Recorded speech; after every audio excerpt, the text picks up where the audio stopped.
Hello everyone. हमने previous lecture में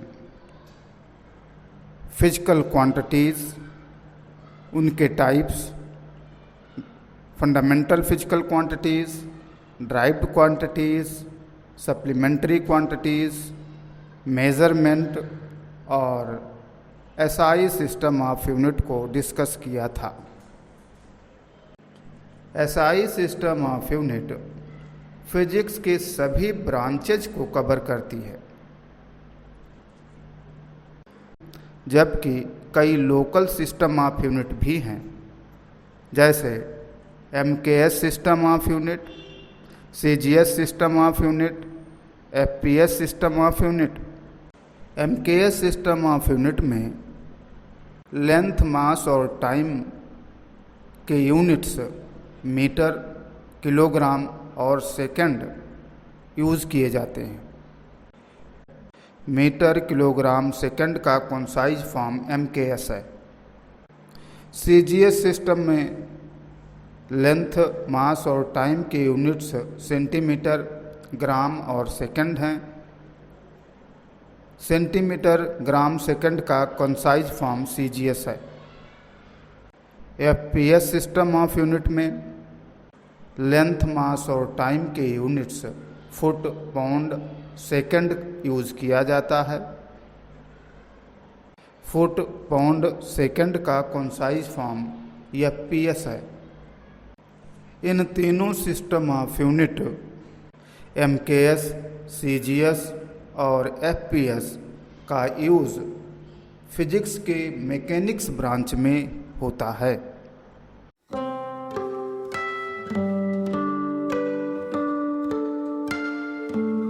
सभी ड्राइव्ड क्वांटिटीज़ को बेस क्वांटिटीज़ के टर्म में लिखा जा सकता है। अब अगर हम किसी ड्राइव्ड क्वांटिटी को फंडामेंटल क्वांटिटीज़ के टर्म में लिखते हैं तो जो फार्मूला हमको मिलेगा उसी को डायमेंशन फार्मूला कहा जाएगा। When a derived physical quantity is written in terms of base quantities, then the formula is called dimension formula. Dimension फार्मूले में सिंबल्स को स्क्वायर ब्रैकेट में लिखा जाता है। आइए एग्जाम्पल से समझते हैं। Speed equal to distance travelled upon time taken. From this formula, we can find the dimension formula of speed. Therefore, we can write it dimension formula of speed equal to dimension formula of distance traveled upon dimension formula of time interval. Distance traveled is a type of length. हम इसके dimension फार्मूले को capital L, time interval के dimension फार्मूले को capital T लिख सकते हैं। स्पीड का डायमेंशन फार्मूला कैपिटल एल अपान टी मिलेगा, जिसे हम एल टी पावर -1 भी लिख सकते हैं। इसी तरह से हम जानते हैं कि velocity equal to displacement upon time होता है। इस फार्मूले से का यूज़ करके हम डायमेंशन फार्मूला वेलोसिटी का अटेन कर सकते हैं। Dimension formula of velocity equal to dimension formula of displacement upon dimension formula of time interval. Displacement is also a type of length. इस तरह से हमको वेलोसिटी का वही डायमेंशन फार्मूला मिलेगा जो हमें स्पीड का मिला था, L T power -1। Acceleration equal to change in velocity upon time interval. From this formula we can write dimension formula of acceleration equal to dimension formula of change in velocity upon dimension formula of time interval. Dimension formula change in velocity का वही होगा जो velocity का होगा, L T power -1।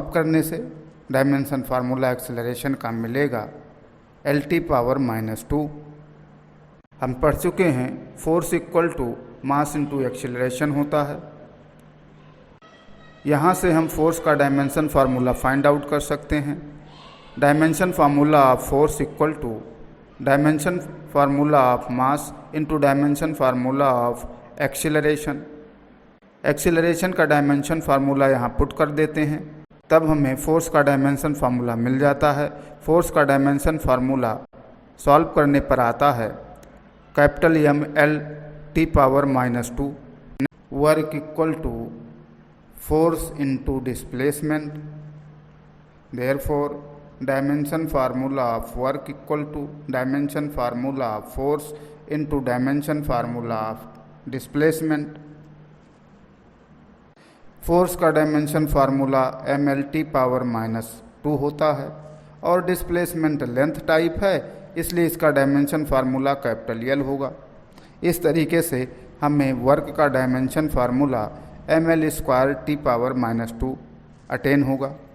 Next example लेते हैं। Area of rectangle equal to length into width. इस फार्मूले का यूज़ करके हम एरिया का डायमेंशन फार्मूला फाइंड आउट कर सकते हैं। Dimension formula of area equal to dimension formula of length into dimension formula of width. Length and width both are type of length, therefore we get the dimension formula of area L²।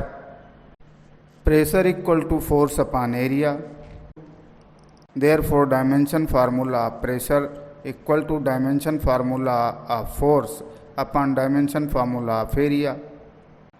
Force और area के dimension फार्मूले को रखने से हमको pressure का dimension formula मिल जाएगा। Pressure का डायमेंशन फार्मूला है mL⁻⁻²T⁻²।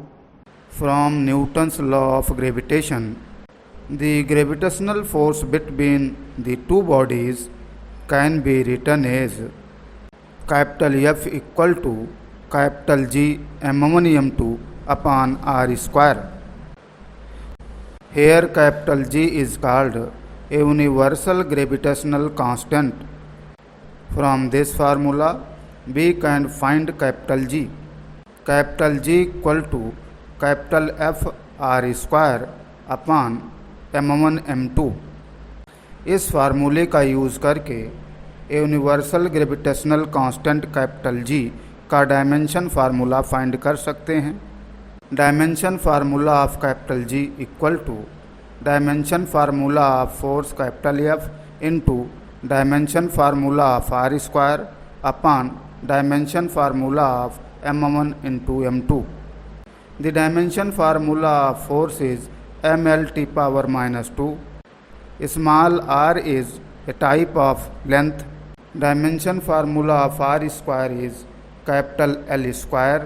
Dimension formula of m1 m2 is M²।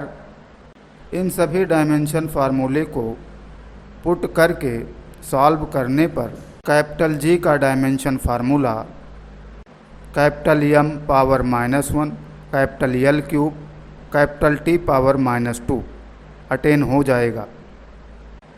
In modern physics, there is very popular formula to find the energy of photon। This formula is E equal to h⁻. Here small h is called Planck's constant and nu is the frequency of radiation। From this formula we can find the value of small h। Small h equal to E upon nu। Therefore dimension formula of h equal to dimension formula of E upon dimension formula of nu। Dimension formula of energy is similar to the dimension formula of work, which is mL²T⁻²। and the dimension formula of frequency is capital T power minus 1. After putting and solving, we get the dimension formula of Planck's constant small h, which is capital M L square capital T power minus 1. Viscous force between the two layers of liquid is given by the formula capital F equal to eta into capital A into dB upon dz. Here eta is called coefficient of viscosity and capital A is the area of the layer of liquid and dB upon dz is called velocity gradient. From this formula we can solve for coefficient of viscosity eta. Eta equal to capital F upon capital A into velocity gradient dB upon dz. Dimension formula of force is ml T power minus 2.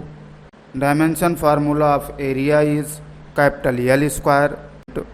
Dimension formula of velocity gradient dB upon dz is capital T power minus 1. इन सभी dimension फार्मूले को फार्मूले में रखकर solve करने पर coefficient of viscosity का dimension formula capital M L power minus 1 T power minus 1 प्राप्त हो जाता है।